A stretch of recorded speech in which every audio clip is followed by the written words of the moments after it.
Tu veux te lancer en musculation au féminin, tu fais déjà de la musculation, tu es débutante ou pas, tu es peut-être intermédiaire ou tu te dis tiens, des conseils, ça ne fait jamais de mal. Cette vidéo est faite pour toi, mais d'abord, générique.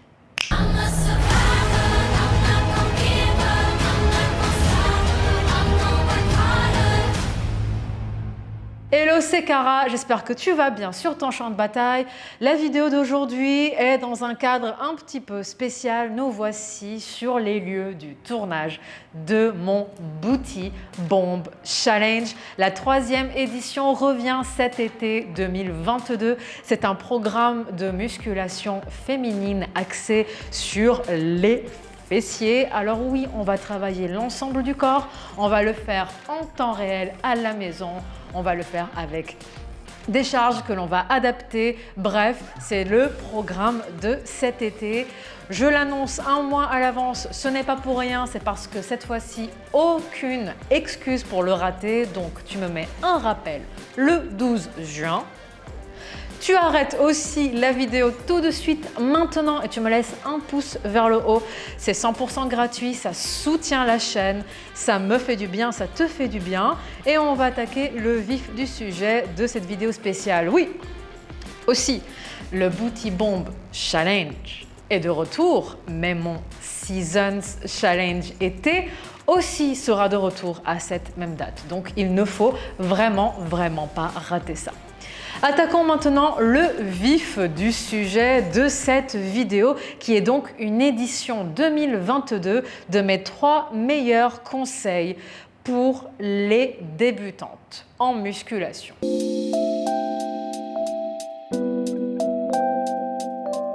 On ne va pas compliquer les choses, j'ai cherché à faire justement 3 conseils pour que ce soit le plus condensé possible. Donc on va commencer par le conseil numéro 1. La méthode. Choisis la bonne méthode. On a vraiment beaucoup d'informations aujourd'hui sur les réseaux, ce qui est et une bonne chose et en même temps aussi très perturbant, voire un peu confus. Là, je te parle de musculation, d'accord? On parle de travailler sur des exercices qui peuvent être au poids de corps, avec du matériel, avec des charges. On parle de musculation, on ne parle pas de HIIT, je ne te parle pas de cardio, je ne te parle pas de circuit training, bien que ces méthodes peuvent être également utilisées en musculation. Comment est-ce que je pourrais te dire ça? Je pense que je vais utiliser par la suite une des images vraiment les plus parlantes. Mais d'abord, parlons méthode. Si tu penses que tu peux avoir les meilleurs résultats possibles en ne te penchant pas du tout sur ton alimentation, sur ton hydratation, sur ta qualité de sommeil, sur tes niveaux de stress et en fait sur ton hygiène au sens général, tu risques d'être déçu parce que tu n'obtiendras pas les meilleurs résultats. Alors, en s'entraînant, on a déjà des résultats, ce qui est super. Quand on commence ou quand on mange déjà de façon saine, quand on diminue au maximum l'alimentation industrielle, les produits transformés, quand on commence à manger plus de légumes, à prendre plaisir à son alimentation, c'est déjà un très grand pas en avant, j'en suis consciente. Il arrive quand même un moment où on bloque parce que l'alimentation n'est pas adaptée. Et ça, c'est le cas que ce soit pour le fitness, avec tout ce qui va être HIIT, cours collectifs, danse, etc. L'entraînement en lui-même, l'activité physique en elle-même apporte de beaux résultats. Si on veut avoir vraiment les meilleurs résultats possibles, il faut se pencher sur son alimentation et il faut l'adapter. L'adapter, ça peut vouloir dire quoi? Par exemple, en musculation, manger suffisamment de protéines pour que son corps récupère suffisamment bien. Si on ne mange pas assez de protéines dans son alimentation, que l'on soit végétarienne, que l'on soit omnivore, peu importe son mode alimentaire, eh bien on peut se tourner vers des compléments alimentaires. Bien que techniquement, la whey et les protéines en poudre ne sont pas considérés comme des compléments, mais comme des aliments vu la façon dont ils sont conçus. Mais ça, c'est autre chose. Donc, tu peux utiliser des compléments pour avoir un apport en protéines qui est suffisant. Si ton objectif est de faire du cardio et pas mal de cardio, tu ne vas pas avoir les mêmes besoins en protéines que quand tu fais de la musculation. Donc ça, c'est déjà une des façons d'adapter. Il y en a d'autres. Et quand je parle de méthode, je parle aussi de faire appel Et ça fait grincer des dents parce que ça va à contre-courant et ce n'est pas forcément ce que tu as envie d'entendre. Bidouiller ces entraînements, aller piocher des entraînements sur Instagram, sur YouTube, sur des programmes qui sont plus ou moins conçus par des professionnels ou par des fit girls ou par des personnes qui ne sont pas toujours très compétentes, c'est risquer non seulement les déséquilibres, c'est risquer les blessures et c'est risquer aussi sa santé physique et mentale. Pourquoi? Parce qu'au bout d'un moment, quand on ne progresse plus, on se remet soit en question, on est un peu tenté de faire appel à des méthodes qui ne sont pas toujours très safe. On peut dire ça comme ça, très safe. Donc, faire appel, là c'est le moment où tout le monde va arrêter la vidéo YouTube. Faire appel à des pros, je m'explique. Et là c'est là que l'image va rentrer en jeu. C'est une image que je donne souvent pour faire comprendre le truc. Admettons tu es coiffeuse. Même les coiffeuses vont faire appel à des collègues coiffeuses pour se faire couper les cheveux. Alors une coiffeuse qui a la technique, qui a le recul, qui a le savoir-faire, peut éventuellement se couper toute seule les cheveux. Mais est-ce que tu réalises qu'elle est déjà professionnelle dans son domaine?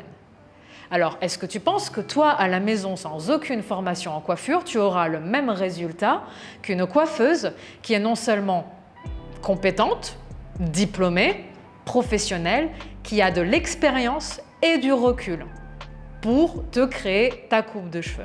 Est-ce qu'en te donnant cette image-là, tu comprends à quel point on peut jouer avec sa santé quand on va soi-même se créer ses propres entraînements, alors que l'on n'a pas les compétences pour le faire? Bidouiller ses entraînements, je sais qu'on aime ça. Ça fait, on minimise un petit peu l'importance de la bonne structuration d'un entraînement, d'un programme, qu'il soit alimentaire et ou sportif et ou global. Mais en fait, on touche quand même à la santé. Donc, faire appel à des méthodes qui existent déjà, des programmes qui peuvent être standardisés, pourquoi pas? Ils sont pensés pour s'adapter au plus grand nombre. Faire appel à des coachs, que ce soit en vrai, dans la vraie vie ou en ligne, bien que le coaching en ligne, je le propose également, j'ai mes propres personal training en ligne. Ils peuvent avoir aussi des limites pour certains cas spécifiques où vraiment il faut un accompagnement en vrai dans la réalité. Il n'empêche qu'avoir la bonne méthode, surtout quand on débute, ça évite des années et des années de galères et des potentielles blessures et des problèmes de tendinite et des problèmes de genoux et des problèmes de plein de choses. Donc, la méthode. Ensuite, conseil numéro 2, et je vais aller plus vite sur les 2 prochains conseils. On va avoir la patience. Et quand je parle de patience, je parle de vraie patience. Si tu as mis 10 ans à arriver à un certain stade de ta vie, est-ce que tu penses vraiment qu'en 10 semaines, tu vas complètement faire machine arrière? Alors c'est possible d'avoir de très très beaux résultats en l'espace de 90 jours, 3 mois. Mais il faut quand même voir la réalité en face. Les plus beaux résultats viennent dans le temps. La première année, c'est d'ailleurs pour ça que mon propre programme, le Seasons Challenge, apporte de très beaux résultats sur la première année. C'est parce que quand on a un programme qui va être bien structuré et que nous sommes débutantes à intermédiaires, il y a aussi beaucoup de personnes qui pensent qu'elles ont une pratique avancée alors que vraiment elles en sont encore à leur début en musculation, faute d'encadrement et ou d'implication et ou de temps et ou de sérieux. C'est au bout de la première année de musculation sérieuse que l'on va avoir les plus beaux résultats. Alors on peut avoir de très beaux résultats en l'espace de quelques semaines, mais je le dis dans mon BBC3, donc dans le Booty Bomb Challenge 3 qui va sortir, parce que là on est en plein tournage, les booties ne poussent pas sur les arbres. Le muscle a besoin de temps pour maturer. On a besoin de pouvoir augmenter ses charges au fur et à mesure. On a besoin d'améliorer ses exécutions. On a besoin d'aimer le chemin et d'aimer son corps et de lui apporter ce dont il a besoin pour qu'il puisse aller vers là où on veut aller. Est-ce que tu comprends ce que je veux dire? Donc, patience. Tout vient à point à qui sait s'entraîner. Tout vient à point à qui sait s'aimer, à qui sait s'investir, à qui sait avancer dans le temps. Donc, patience. aussi parce qu'on n'est pas toujours comment je pourrais dire ça, on est parfois trop critique envers soi-même et parfois on prend aussi plaisir à se dire que l'on est trop critique envers soi-même, et en général c'est quand on est trop critique envers soi-même que l'on manque aussi de patience. Donc patience, amour, bienveillance, plaisir et ça va aller. Et enfin, le troisième conseil. Avec la patience va aussi la persévérance et la régularité dans l'effort. Régularité, ça veut dire ne pas s'entraîner juste chaque printemps en prévision de l'été tous les ans. On est d'accord, tu es sur une régularité, mais tu n'es pas sur la bonne régularité. Alors, on peut se blesser, on peut avoir des périodes où on a plus de travail, plus d'études, moins de temps, plus de préoccupations. Le tout est de rester régulière. Quand on a un entraînement qui est, par exemple, encore une fois, mes méthodes sont sur 3 à 4 entraînements par semaine en coaching en ligne, sur 4 entraînements par semaine sur le programme qui est pensé pour le plus grand nombre, 4 séances par semaine, c'est vraiment tenable dans le temps. 4 séances d'approximativement 1 heure.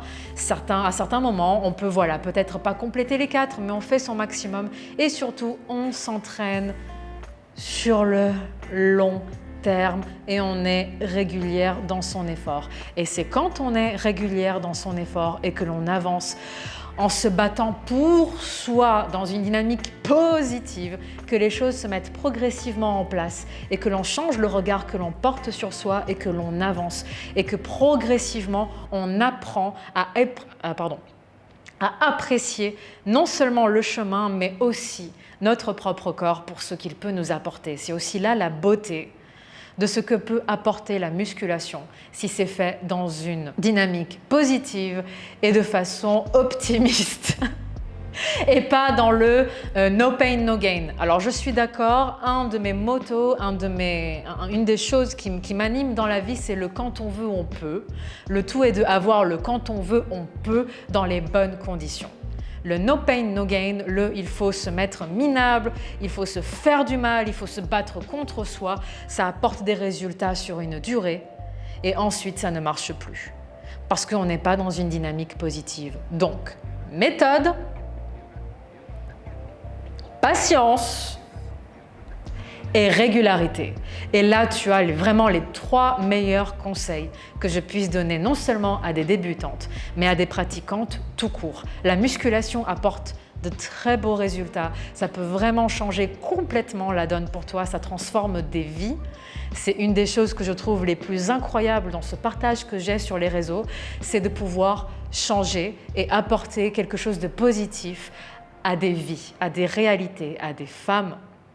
Donc voilà, c'était mes 3 conseils. J'espère que cette vidéo t'apportera sincèrement sur ton champ de bataille. Ce sont des conseils qu'il faut creuser, d'accord ? Mais ce sont de très très bons conseils et j'espère que ça t'apportera sincèrement encore une fois. Et moi je te dis à dimanche prochain pour une nouvelle vidéo YouTube.